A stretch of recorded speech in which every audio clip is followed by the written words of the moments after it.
dan. Sanja Šprem, predsjednica Matice hrvatskih sindikata. Danas je sa mnom i moj potpredsjednik, pa će se on sam predstaviti. Karol Placentu, potpredsjednik Matice i predsjednik Hrvatskog strukovnog sindikata medicinskih sestara i tehničara. Dobar vam još jednom i zahvaljujem na dolasku. Ovo je danas treći skup u Osijeku, izuzetno bitan i vidimo da je odaziv itekako velik.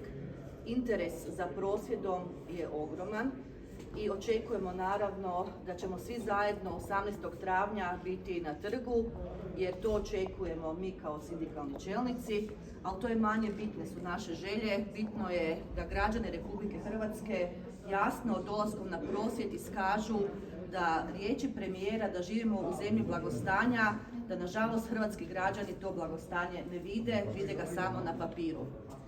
Mi nažalost u Hrvatskoj živimo ekonomski apsurd, cijene su podivljale, eksplodirale i svakim odlaskom u trgovinu vidimo kako u stvari je utjecaj troškova života na standard građana i naših plaća sve veći i veći. Podsjećam da Vlada Republike Hrvatske uvijek stavlja u fokus rast plaća i usporedbu rasta plaća sa utjecajem inflacije. Da, plaće su rasle, inflacija je u periodu od 5 godina narasla 28%, a u istom tom periodu cijena hrane narasla 47%, troškovi stanovanja 60% i mi smo među najskupljim zemljama u Europskoj uniji po troškovima života i cijeni hrane.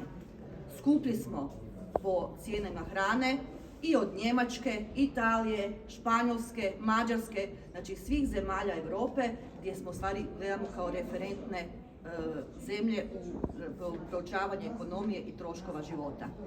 Kad govorimo o troškovima života, tada sektor koji mi zastupamo, javni sektor, 75,2% naše plaće odlazi na namirenje osnovnih životnih troškova.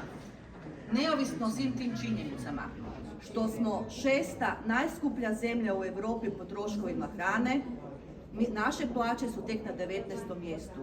Zato su zahtjevi sindikalnih središnjica itekako bitni, jer mi u stvari ne možemo sa našim primanjima podmirivati osnovne životne troškove. Građani Hrvatske nažalost žive na rubu iz mjeseca u mjesec, iz minusa u minus i mi doista u Hrvatskoj kao građani Republike Hrvatske moramo reći dosta je. Zato Vladi Republike Hrvatske jasno poručujemo da ovaj prosvjed nije prosvjed samo sindikata, ovo je prosvjed svih građana Republike Hrvatske, svih sindikata, umirovljenika, studenata, mladih koji u stvari nose našu budućnost i osiguravaju budućnost naše domovini. Neovisno o svim tim argumentima, Vlada Republike Hrvatske, kad govorimo o potezima prema sindikatima javnih službi, u ovoj godini je samostalno donijela odluku da rast osnovice plaće bude čak manji od planirane inflacije u ovoj godini. To je za nas neprihvatljivo. Zato pozivamo sve da 18. travnja svi građani Republike Hrvatske dođu na trg. Autobusi će dolaziti iz cijele Republike Hrvatske, oni će biti organizirani već sada i dragi moji, poruka je samo jedna, vidimo se na trgu. Hvala.